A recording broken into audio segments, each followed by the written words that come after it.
केली आणि हातातोंडाशी आलेलं पीक या पावसामुळं हातातोंडाशी आलेलं पीक या पावसामुळं काय होतंय जातंय म्हणून शेतकरी हवालदिल होणे त्याचा जीव थाऱ्यावर राहत नाही.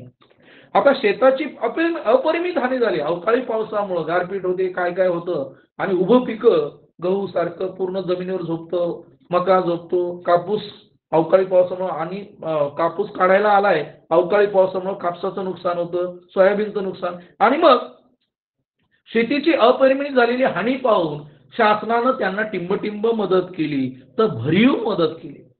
रेखीव मदत भौतिक मदत भावनिक मदत हे या ठिकाणी लागू पडत नाही. भरीव म्हणजे त्यांना अपेक्षित म्हणजे शेतकऱ्यांना जेवढी अपेक्षा आहे म्हणजे त्यांचं किती नुकसान झालंय ते नुकसान पाहून त्या त्या प्रमाणात म्हणजे प्रत्येक शेतकऱ्याला म्हणजे त्याचं निदान समाधान होईल असं भरीव मदत शासनाने केली आहे. म्हणजे असा सुसंगत वाक्यांचा हा परिच्छेद आहे. तर अशा प्रकारे तीनही प्रश्न आधी नीट वाचायचे पहिल्या प्रश्नावरून कधी उत्तर लिहायचं नाही हे फार महत्वाचं आहे.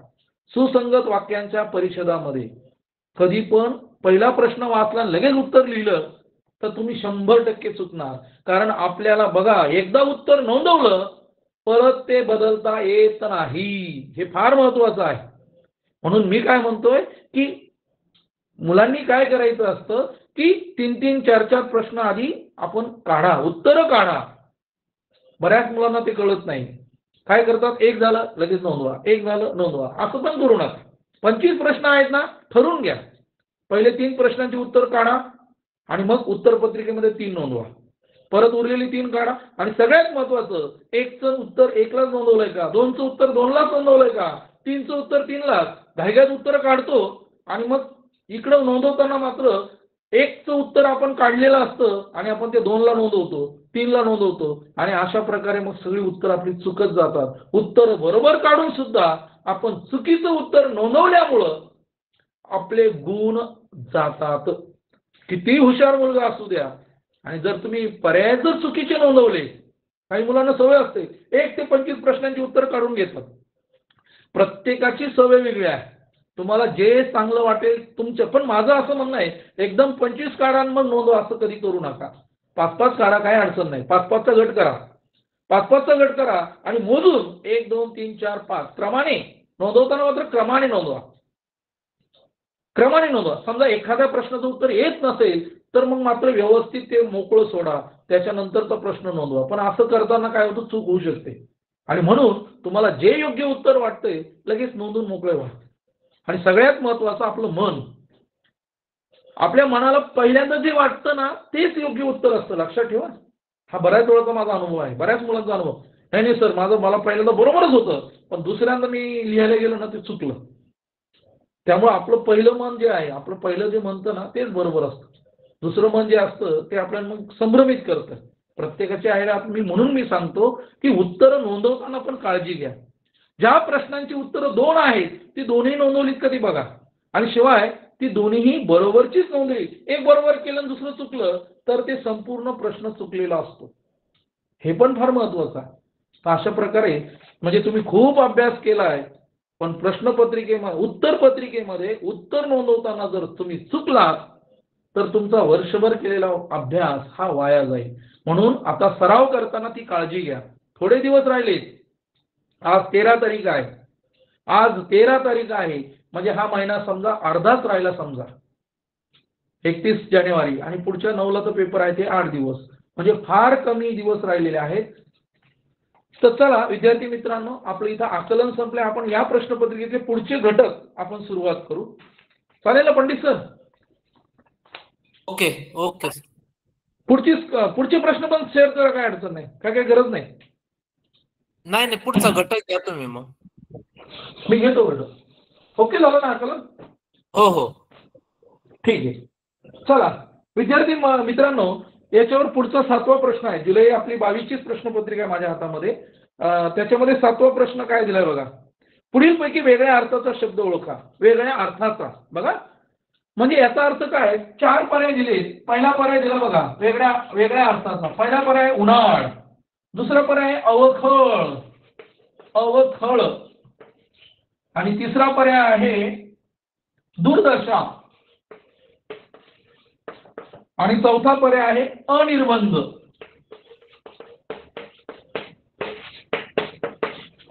आता परीक्षेला प्रश्न काय विचारलेला आहे, पुढीलपैकी वेगळ्या अर्थाचा प्रश्न म्हणजे तिघांचे अर्थ सारखे आहेत, एक शब्द असा की त्याचा अर्थ इथं सहज येतो. उन्हाळ म्हणजे उन्हाळक्या करणारा, आपण म्हणतो ना उन्हाळ पोरगा आहे. अवखळ म्हणजे चंचल, उन्हाळ अवखळ.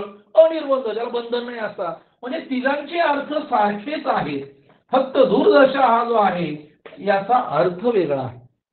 म्हणजे वेगळ्या अर्थाचा शब्द कोणता, दूरदशा म्हणजे ज्याची दुर्दशा होते आपण ज्याला म्हणतो. म्हणजे उन्हाळ अवखळ निर्बंध हे एकाच अर्थाचे शब्द आहेत, दूरदर्शा मात्र त्याच्यात बसत नाही. त्याची वाईट अवस्था होते त्याला आपण दुर्दशा म्हणतो. वाईट अवस्था आणि उन्हाळा आणि अवखळ याचा काही संबंध नाही. पुढे बघा, क्लेश या शब्दाचा विरुद्धार्थी शब्द. आता क्लेश म्हणजे तुम्हाला माहिती आहे, क्लेश होणं. क्लेश होणं म्हणजे दुःख होणं. क्लेश म्हणजे राग, खंत, क्लेश. मग क्लेश या शब्दाचा योग्य विरुद्धार्थी शब्द कोणता? क्लेश म्हणजे दुःख, त्याच्या विरुद्धार्थी सुख. फार सोपा आहे, पण आपल्याला क्लेशचा अर्थच माहिती नसतो. क्लेश, मनाला क्लेश झाला म्हणजे काय झाला, दुःख झालं. मग क्लेशच्या विरुद्धार्थी शब्द सुख. म्हणजे आठवा जो प्रश्न आहे त्याचा पर्याय क्रमांक 3, क्लेशचा विरुद्धार्थी शब्द आहे सुख. नववा प्रश्न आहे बघा, पुढीलपैकी अशुद्ध शब्द किती आहेत? पुन्हा मी सांगतो, अशुद्ध शब्द जे आहेत तुम्हाला भरपूर दिलेले आहे. इथं देताना बघा 1 2 3 4 5 6 7 8 9 अशुद्ध शब्द दिले, म्हणजे 9 शब्द दिलेत आणि त्यातले शुद्ध आणि अशुद्ध ओळखायचे, आकडा लिहायचा. आणि सगळ्यात महत्त्वाचं, हे शब्द आपल्या परिचयाचे असतात, पुस्तकातलेच असतात. तुम्ही जर तास संपल्यानंतर एखादं मराठीचं पुस्तक घेऊन बसा, त्यातून हे शब्द शोधा. कालच्या जे मी परवाचे स्पष्टीकरण केलं ना, 8वीतल्या पुस्तकातले सगळे शब्द होते. आता हे पुस्तक 7वी 8वी कुठेही सापडू शकतात. आधुनिक लिहिले पहा, आधुनिक आ पाहिजे, आधुनिक म्हणजे इथंच पहिला शब्द चुकला. हा अशुद्ध म्हणजे आपल्याला अशुद्ध विचारले, अशुद्ध म्हणजे आधुनिक. नाविन्य बरोबर आहे, नाविन्य. म्हणजे अकारांत शब्द आहे, अगोदरचा शब्द दीर्घ आहे, नाविन्य उच्चार. मूल्य, सगळ्यांना माहिती मूल्य, मला दुसरा का. वैद्यकीय, कला दुसरी वेलांटी पाहिजे होती, वैद्यकीय चुकलेली आहे. स्वीकार शब्द बरोबर आहे. येऊन, बघा आता येऊन ठेवून हे शब्द फार महत्वाचे आहेत. येणे हा शब्द आहे, मूळ शब्द आहे येणे. येणे म्हणजे येऊन असा होतो तो, उसाचा. जाणे जाऊन, उसाचा होतो व वजनाचा होत नाही. ठेवून बरोबर आहे, ठेवून बरोबर आहे. जाणे जाऊन उसाचा पाहिजे. तर मग इथं येऊन हा शब्द अशुद्ध आहे, ठेवणे बरोबर आहे. आणि बघा लक्षात घ्या, म्हणजे या ठिकाणी तुमच्या लक्षात येईल पुढीलपैकी अशुद्ध ठराविक सुद्धा चुकलेलं. म्हणजे इथं किती शब्द चुकलेले आहेत? आधुनिक, मूल्य, वैद्यकीय, येऊन आणि ठराविक वला दुसरी वेलांटे. लक्षात घ्या, म्हणजे तुमच्या सहज लक्षात येईल की अशुद्ध शब्द किती आहेत, तर 5 अशुद्ध शब्द आहेत. म्हणजे शुद्ध अशुद्धसाठी तुम्हाला पुस्तकाचं वाचन बारकाईनं काळजीपूर्वक करावं लागेल. 10वा प्रश्न जो आहे, अलंकारिक शब्द आहेत. बघा अलंकारिक शब्द पुन्हा मी सांगतो, मोरा वाळंबीचं पुस्तक वाचा, आणखी कोणाचं असेल कुठलंही पुस्तक वाचा, त्यातले हे अलंकारिक शब्द वाचा. अंधेरी नगरी, बघा याच्यात वाक्य दिलेलं आहे, गावातील सर्व गावकरी त्या गोष्टीची पुन्हा चर्चा करत होते. आणि अधोरेखित शब्दांच्या अर्थासाठी योग्य अलंकारिक शब्द आपल्याला निवडायचा आहे. तर त्या गोष्टीची पुन्हा चर्चा करत होते गावकरी. म्हणजे या ठिकाणी चर्वित चर्चन, बघा चर्वित चर्वण म्हणजे चावून म्हणजे पुन्हा बोलणे. आता इथं अंधेरी नगरी म्हणजे काय? अंधेरी नगरी चौपट राजा आपल्या पिक्चर. अंधेरी नगरी म्हणजे ताळतंत्र नसलेला कारभार. तारेवरची कसरत म्हणजे अनेक गोष्टी सांभाळून करावयाचं कार्य, तारेवरची कसरत. बघा आईची सकाळी तारेवरची कसरत असते. आई सकाळी उठल्यानंतर तुम्हाला शाळेत पाठवण्यासाठी म्हणजे एकाच वेळी किती कामं करते. एकाच वेळी पाणी आलेलं असतं, एकाच वेळी स्वयंपाक, एकाच वेळी डबा, एकाच वेळी तुमचं दप्तर आवरायचं, म्हणजे काय कामं करते. म्हणजे ते करत असताना तिची तारेवरची कसरत असते. ज्या नोकरीला जाणाऱ्या स्त्रिया त्यांची तारेवरची कसरत होत होती. यक्ष प्रश्न, यक्ष म्हणजे निर्णय घेण्यास कठीण असा यक्ष प्रश्न. म्हणजे तिघांचे अर्थ वेगळे आहेत आणि चर्वित चर्वण हे अलंकारिक शब्द आहे. आता बघा 11वा प्रश्न, उपरती होणे या वाक्प्रचाराचा योग्य समानार्थी वाक्प्रचार. म्हणजे उपरती होणे याचा समानार्थी वाक्प्रचार आपल्याला पाहायचा आहे. उपरती होणे म्हणजे परावृत्त होणे. उपरती होणे म्हणजे परावृत्त म्हणजे एखाद्या गोष्टीपासून दूर जाणे. उपकार स्मरणे, स्मरण करणे, भ्रमनिरास होणे या तिघांचाही अर्थ त्याच्याशी जुळत नाही. भ्रमनिरास म्हणजे भ्रमनाईसा होणे, स्मरण करणे म्हणजे आठवण करणे, उपकार स्मरणे म्हणजे एखाद्याने केलेल्या उपकाराची जाणीव होणे, उपकाराची जाणीव होणे. परावृत्त होणे म्हणजे उपरती होणे, एखाद्या गोष्टीपासून आपण परावृत्त होतो, एखादी वाईट गोष्ट आहे त्याच्यापासून आपण दूर झालो म्हणजे परावृत्त होणे. आता म्हणींचा अर्थ बघा, आपण ही शब्दसंपत्ती झाली, काल जे आपण लेक्चर घेतलं त्याच्यावरच आलंय. आता म्हण दिली आणि म्हणीचा अर्थ दिलाय, मग योग्य अर्थ असलेल्या 2 पर्याय नोंदवायचे. बघा, अचूक उत्तराचे 2 म्हणजे पुढीलपैकी कोणत्या पर्यायातील म्हणीचा अर्थ योग्य आहे. दे माय धरणी ठाय, अगदी सर्व बाजूंनी त्रासून. दे माय धरणी ठाय, अगदी सर्व बाजूंनी त्रासून जाणे, बरोबरचा अर्थ आहे बा. ज्या गावच्या बोरी त्या गावच्या बाबळी, म्हणजे ओळखीच्या माणसांना एकमेकांची वरमे माहिती असतात. म्हणजे ज्या गावच्या बोरी त्याच गावच्या बाबळी, म्हणजे त्या माणसाला त्या गावातलं सगळं काही माहिती असतं. म्हणजे प्रत्येक मनुष्याच्या काय खोडी आहेत, प्रत्येक गावातले माणसं एकमेकांचं म्हणजे गुण दोष त्यांना माहिती असतात. म्हणून ज्या गावचे हे पण बरोबर आहे. म्हणजे पर्याय क्रमांक 1 आणि 2 हे अचूक उत्तराचे आहेत. त्यामुळे उरलेले 2 आपण पाहायची गरज नाही. पण पाहू, ओळखीचा चोर जीवन सोडी. बघा, ओळखीचा चोर जो आहे तो आपल्याला जिवंत सोडत नाही. इथं उत्तर मात्र आहे.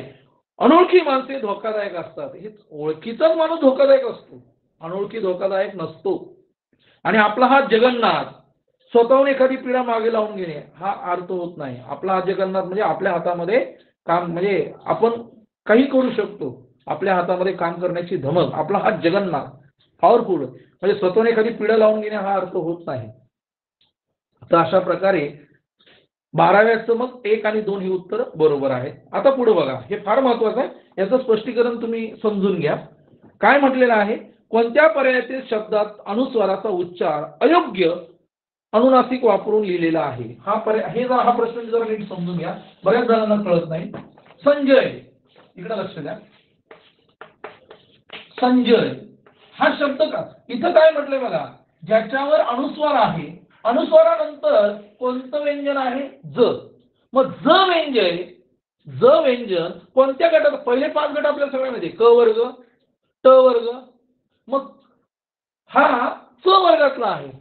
च, छ, ज, झ, य, म्हणजे हा य आहे.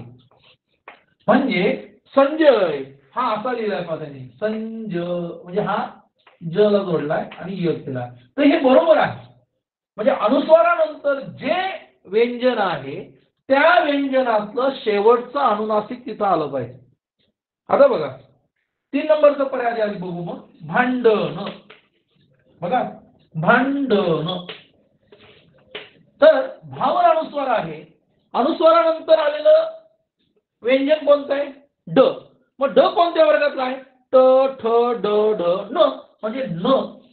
म्हणजे भांडण हा शब्द आपण कसा लिहिलाय, भा हा न आणि न, भांडण. लक्षात घ्या, सॉरी न भांडण.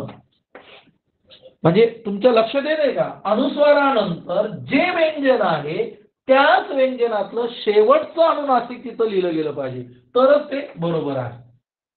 रंग, आता बघा रंग, आता र वर अनुस्वार आहे ग, ग च्या वर्गातलं क, ख, ग, घ, वाङ्मयातलं न, म्हणजे ते वाङ्मयातलं न लिहिलाय बा रंग, म्हणजे हे पण बरोबर आहे. पण इथं लिहिताना काय केलंय, चंचल, चंचल. आता इथं काय, च वर अनुस्वार आहे आणि त्याच्या पुढे च आहे, म्हणजे च कोणत्या वर्गातला आहे, लक्षात घ्या. चंचल म्हणजे च छ ज ज ञ म्हणजे हेच छ छ ज ज ञ म्हणजे इथं पण हाच आला पाहिजे होता, पण इथं त्यांनी काय दिलंय, इथं दिलंय न नळाचं दिलाय, चंचल न नळाचं दिलाय. म्हणजे तुमच्या लक्षात येईल, आता मी मांडताना म्हणजे हा न नळाचा दिलाय. हा न नळाचा कशातला आहे, त थ द ध न. म्हणजे तुमच्या लक्षात येईल इथं जर असं असतं संत, मग त्यावेळेस संत म्हणजे स वर अनुस्वार आहे, त्याच्या पुढे त आहे, म्हणजे त थ द ध न. म्हणजे संतचा उच्चार हा याच्यासारखा आहे, संत. हे बरोबर आहे, कारण ह्याच वर्गातलं हे आहे त थ द ध न स थ, म्हणजे हे बरोबर आहे. म्हणजे हे या पर्यायातलं हे चुकीचं आहे, लक्षात घ्या. म्हणजे अनुनासिक, पुन्हा एकदा लक्षात घ्या, अनुनासिक पहिले 5 वर्ग तुम्हाला माहिती पाहिजे. म्हणजे क वर्ग, नंतर च वर्ग, ट वर्ग, प वर्ग आणि त वर्ग, आणि प्रत्येक वर्गातले जे 5-5 आहे शेवटचे हे अनुनासिक आहे. त्यांना आपण पंचम वर्ण किंवा परस्व वर्ण असंही म्हणतो. तर हा प्रश्न फार महत्वाचा आहे, बोर्डाला पुन्हा येऊ शकतो, रिपीट होऊ शकतो, त्यामुळं नीट लक्ष द्या. आता तुम्हाला अनुनासिका व्यतिरिक्त आलं तर काय करायचं, मग त्याच्यासाठी पण आहे सिंह, मग सिंह श श ह तिथं आलं की व सारखा उच्चार होतो. लक्षात घ्या. सिंह, संरक्षण, सवर अनुस्वार आहे र आलाय, संरक्षण, संशय, संवाद, सच्या पुढे व आलं ती वयुक्त, ल आलं तर ल युक्त, संलग्न.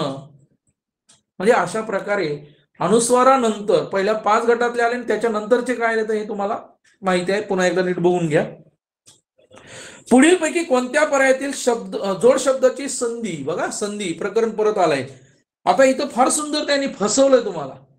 आपण घाईघाईत लिहून मोकळं होतो, पण इथं काय फसवलंय बघा. बघा तुम्हाला कसं फसवलंय बघा. प्रश्न तयार करण्याने कसं केलं बघा. अल्पोपहार, बघा अल्पोपहार, बघा अल्पोपहार.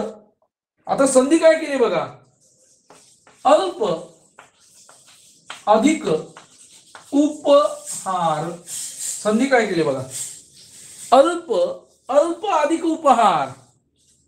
तर संधी काय व्हायला पाहिजे होती, अल्पोपहार. अल्पोपहार म्हणजे फराळ, नाश्ता. अल्प आणि उपहार, अल्प म्हणजे थोडं, उपहार म्हणजे नाश्ता. उपहार वेगळं आणि उपहार वेगळं. उपहार म्हणजे भेटवस्तू देणं.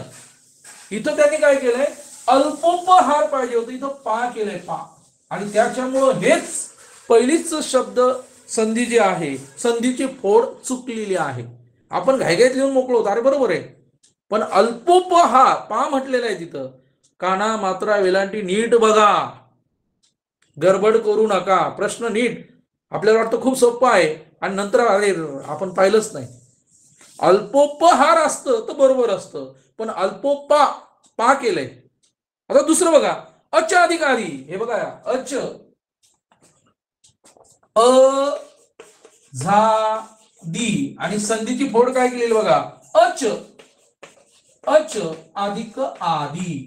कोण सांगतोय बरं, ही संधी कोणती संधी आहे, ही व्यंजन संधी आहे. पहिला वर्ण आहे च आणि दुसरा वर्ण आहे आ.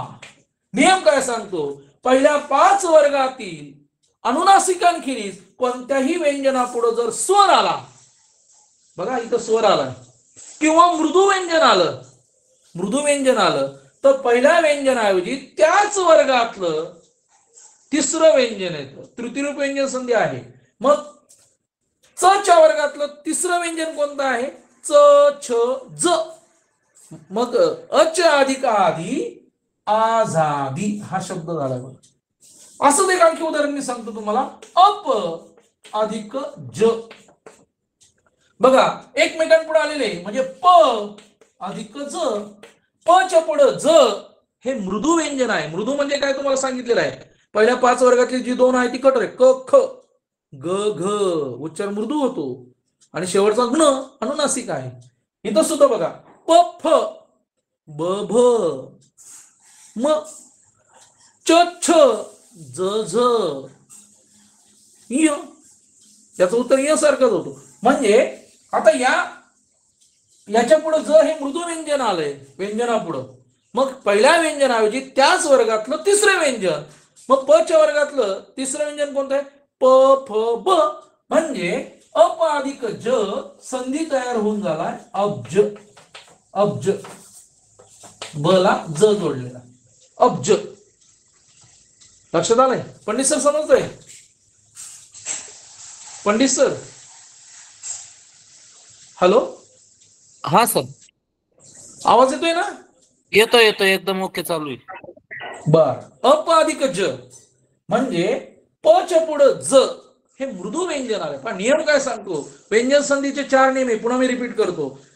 पहिला नियम काय सांगतोय बघा. पहिल्या 5 वर्गातील, पहिले 5 वर्ग म्हणजे क वर्ग, च वर्ग, ट वर्ग, हे लक्षात ठेवा. पहिल्या 5 वर्गातील अनुनासिकांखेरीज कोणत्याही व्यंजनापुढे जर कठोर व्यंजन आलं तर पहिल्या व्यंजनाऐवजी त्याच वर्गातलं कठोर व्यंजन येतं. उदाहरण म्हणजे विपद अधिक काल, विपद काल.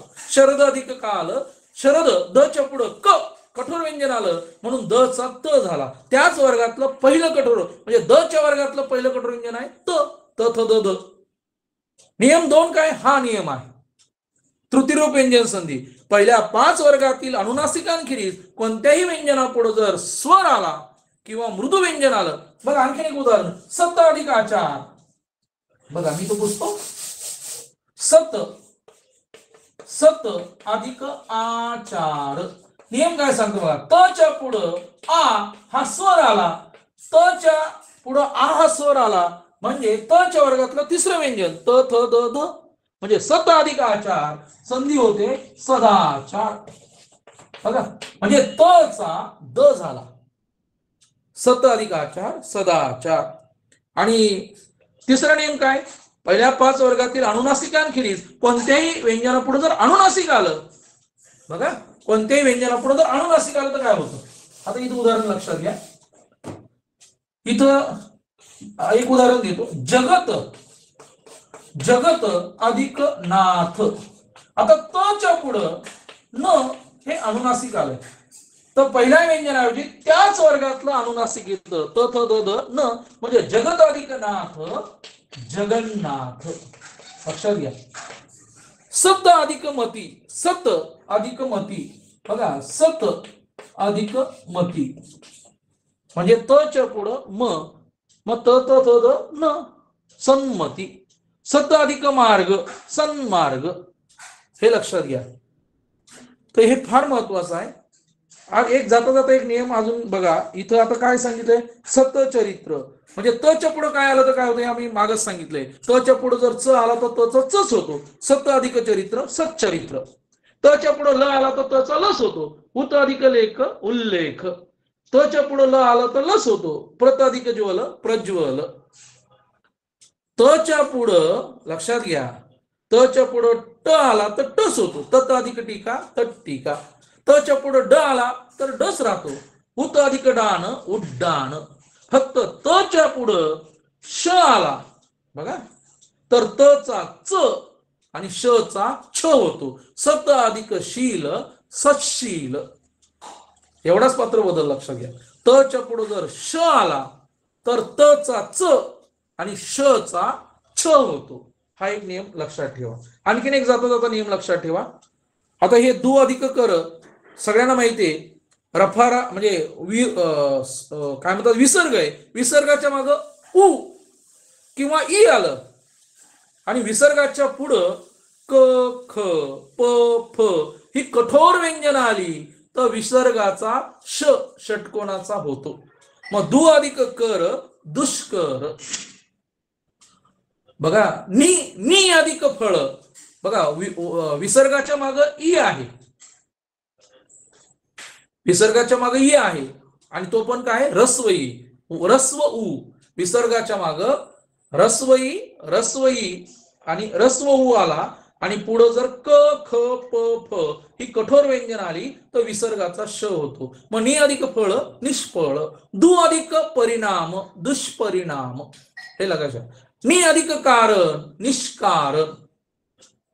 हे उदाहरण म्हणजे हे चारही पर्याय जे आहेत तुमच्या सहज लक्षात येईल कोणती हे बरोबर आहे, अच अधिक आधी बरोबर आहे, दु अधिक कर बरोबर आहे, सत अधिक चरित्र बरोबर आहे, फक्त अल्प अधिक उपहार, अल्पोपहार नाही पाहिजे, अल्पोपहार प पाहिजे, पा नाही पाहिजे, तर इथंही चुकीचे आहे.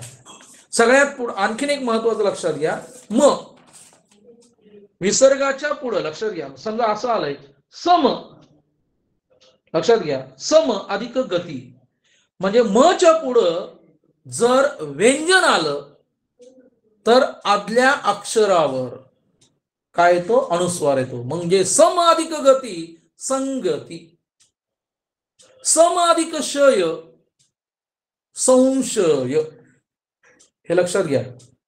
आणि जर म्हणजे म च्या पुढं जर स्वर आला तर तो त्याच्यामध्ये मिसळला जातो, म्हणजे सम अधिक आचार समाचार, सम अधिक आचार समाचार, म्हणजे म च्या पुढं जर स्वर आला तर तो स्वर त्याच्यामध्ये मिसळला जातो, आणि जर म च्या पुढं जर व्यंजन आलं तर म च्या अगोदरच्या अक्षरावर म ऐवजी काय येतो, अनुस्वार येतो. हे फार महत्वाचं. सम अधिक शय संशय, सम अधिक गती संमती, लक्षात घ्या. सम अधिक लग्न संलग्न, सौर अनुस्वार आहे, तर हा एक नियम लक्षात ठेवा. पुढे बघा, तर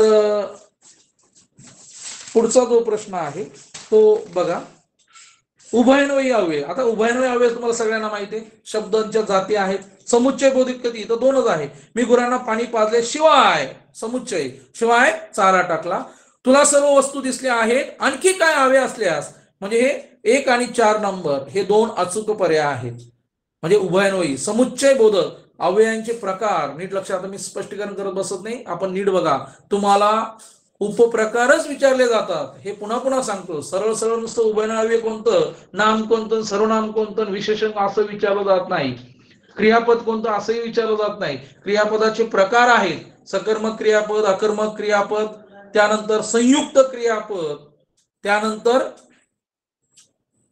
सहाय्यक क्रियापद, प्रयोजक क्रियापद, शक्य क्रियापद, हे लक्षात घ्या. एवढे क्रियापदाचे प्रकार आहेत. प्रयोजक म्हणजे काय, कर्ता क्रिया करत नाही, ती दुसऱ्या कोणाकडनं तरी करून घेतो. बघा, प्रेक्षकांनी विदूषकांना हसविले, या ठिकाणी विदूषक हसण्याची क्रिया करत नाही, प्रेक्षक हसतायत. विदूषकाने प्रेक्षकांना हसविले, कर्ता क्रिया करत नाही दुसऱ्या, म्हणजे प्रयोजक क्रियापदाचं उदाहरण आहे. आणि शक्य म्हणजे कर्ता क्रिया करू शकतो, आजीला आता टेकडी चढवते, म्हणजे आजी टेकडी चढू शकतो, कर्ता करू शकतो. शक्य म्हणजे शक्यार्थी क्रियापद आणि प्रयोजक, म्हणजे हे अशा प्रकारे प्रत्येक शब्दांच्या ज्या जाती आहेत त्यांचे उपप्रकार आपण नीट करून ठेवा. पुढे बघा, पुढील पैकी वचन बदलानुसार विसंग जोडी, म्हणजे बघा, साध्वी साध्वी बरोबर आहे, म्हणजे एक वचन अनेक वचन, आसू आसवे, एक आसू अनेक आसवे, एकटीच अनेक टीचा, एक तिथी अनेक तिथ्या होत नाही, तिथीच होत, तिथी तिथ्यास होत नाही, हे फार महत्वाचं आहे. बघा, सामान्य रूपातील मूळ शब्द विचारलाय, हाही प्रश्न फार महत्वाचा आहे, दरवेळेस विचारला जातो. तर तो रखवालीच्या पवित्र्यात पलंगाखाली बसून राहिला, मग मूळ शब्द काय आहे, मूळ पवित्रा, म्हणजे बघा, म्हणजे एखादा शत्रू समोर असतो आणि आपण पवित्रा घेतो, हातात तलवार ढाल घेऊन, म्हणजे पवित्रा घेणं म्हणजे लढाईला सिद्ध होणं. मग मूळ शब्द पवित्र्यात, मूळ शब्द पवित्र आहे, पवित्र पण नाही, पावित्र्य पण नाही आणि पवित्र्या पण नाही. मूळ शब्द आपल्याला विचारलाय पवित्र. बघा, पवित्रा हा मूळ शब्द आहे, पवित्रा, आणि पवित्र्या हे सामान्य रूप आहे. आपल्याला सामान्य रूप विचारलेलं नाही, आपल्याला काय विचारलंय, मूळ शब्द, म्हणजे नेमकं काय विचारलंय. आपण सामान्य रूप म्हणून घाईघाईत पवित्रा लिहून टाकतो, पण तुम्हाला सामान्य रूप विचारलेलं नाही, सामान्य रूपातील शब्दाचा मूळ शब्द तुम्हाला विचारला. कर्मणी प्रयोगाची उदाहरणं बघा, मी संगणका, म्हणजे तुम्हाला कर्मणी प्रयोग ओळखायला लावलाय. मी कालच जाता जाता सांगितलंय कर्मणी प्रयोगाचं लक्षण काय आहे. कर्मणी प्रयोगातलं पहिलं लक्षण म्हणजे कर्माला तृतीया किंवा चतुर्थीचा प्रत्यय असतो, आणि कर्मणी प्रयोगामध्ये कर्म प्रथमा विभक्तीमध्ये असतं आणि वाक्य शक्यतो भूतकाळी असतं. आता इथं सहज लक्षात येईल, मी संगणकावर ई पुस्तके वाचतो, मी ऐवजी ती लिहिलं तर लगे वाचते, म्हणजे कर्तरी प्रयोग आहे. गायीने आपल्या पाडसासाठी हंबरडा फोडला. हंबरडा फोडणारी कोण? गाय. बघा, कोणी म्हणजे काय फोडला? हंबरडा. म्हणजे गाय हा कर्ता आहे, हंबरडा हे कर्म आहे. म्हणजे गायीने आपल्या पाडसासाठी तो हंबरडा, अनेक वचन केला, हंबरडे फोडले. लक्षात. कालच मला वेतन मिळाले. मिळणारे कोण? वेतन. वेतन इथं कर्ता वेतन आहे. वेतन मिळाले, ते वेतन, तो पगार, पगार मिळाला, हा अकर्मक कर्तरी प्रयोग आहे. आणि चौथा बघा, कार्यक्रमातील प्रत्येक गाण्याला त्यांनी कस लावला. बघा, कार्यक्रमातील प्रत्येक गाण्याला त्यांनी कस लावला. म्हणजे लावणारे कोण? ते. त्यांनी काय लावला? कस. तो कस. कार्यक्रमातील प्रत्येक गाण्याला त्यांनी बघा तो कस किंवा तान, ती तान, तान लावली, तान म्हणजे सूर, आणि कस लावला. म्हणजे इथं तुमच्या लक्षात येईल, कस हा कर्म आहे, त्याला कुठलाही प्रत्यय नाही, त्यांनी हे करता आहे. तर या पद्धतीने पर्याय क्रमांक 2 आणि पर्याय क्रमांक 4 हे कर्मणी प्रयोगाचे वाक्य आहेत. काल आपण पाहिलं होतं अकरण रूपी. बघा, करण रूपी अकरण, पुन्हा प्रश्न आलाय. करण रूपी म्हणजे क्रियेचा होकार, अकरण रूपी म्हणजे क्रियेचा नकार. अर्थ न बदलता वाक्याचं होकारार्थी नकारार्थी करायचं आहे. मी मुद्दामच त्या ठिकाणी गेलो होतो. मग मुद्दामच याचा विरुद्धार्थी शब्द आपल्याला, मी सहज त्या ठिकाणी गेलो नव्हतो, म्हणजे मुद्दामच गेलो होतो. हे पर्याय क्रमांक 4 बरोबर आहे. 21 नंबर बघा, क्रियापदाचा अर्थ मी काल पण सांगितला. क्रियापदाचा अर्थ 4 आहे: स्वार्थ, आज्ञार्थ, विद्यार्थ आणि संकेतार्थ. आता इथं काय म्हटलं बघा, सुखी सगळ्यांना ठेव देवराया, म्हणजे देवाला प्रार्थनाच केलेली आहे. सुखी सगळ्यांना ठेव देवराया, मागणे हे आमुचे तुझ्या पाया. म्हणजे देवापुढे प्रार्थना केलेली आहे. प्रार्थना जर असेल तर आपल्याला डोळे झाकून लिहायचं आहे की ते आज्ञार्थ, क्रियापदाचा अर्थ. कारण क्रियापदाच्या रूपावरून आज्ञा करणे, विनंती करणे, उपदेश करणे, परवानगी मागणे, सल्ला देणे, प्रार्थना करणे, आशीर्वाद देणे इत्यादी गोष्टींचा जर बोध होत असेल तर तेव्हा क्रियापदाचा अर्थ काय समजायचा आहे? आज्ञार्थ. सुखी सगळ्यांना ठेव देवराया, मागणे हे आमुचे तुझ्या पाया, म्हणजे देवाजवळ प्रार्थना केलेली आहे. पुढील पैकी बहुव्रीही समासाचं उदाहरण कोणतं? फार सोपा प्रश्न आहे. समासावर फार सोपा प्रश्न आलेला आहे पहा. बहुव्रीही समास, समासाचे 4 प्रकार मी तुम्हाला सांगितले. समासाचा पहिला प्रकार आहे अव्ययभाव समास. अव्ययभाव समासामध्ये काय असतं? विभक्त म्हणजे अगोदर उपसर्ग लागलेला असतो, आणि ते पण संस्कृत फारसी भाषेतले असते किंवा द्विरुक्ती झालेला असतो. गावोगावी, पावलोपावली, पदोपदी, रस्तोरस्ती अव्ययभाव समास. गैरहजर म्हणजे हजर नसलेला, यथाशक्ती, शक्तीप्रमाणे अव्ययभाव समासाची उदाहरण आहे. आणि इथं बघा, गत वैभव म्हणजे गत, गत म्हणजे निघून गेले आहे वैभव ज्याचे, असा तो कोण आहे? म्हणजे गरीब. गत वैभव हे बहुव्रीही समास. बहुव्रीही समासामध्ये काय आहे की दोन्ही पद महत्वाचे नसून तिसऱ्या पदाचा बोध होता. इथं बघा, गैरहजर म्हणजे हजर नसलेला, हा आपल्याला माहिती आहे अव्ययभाव समास.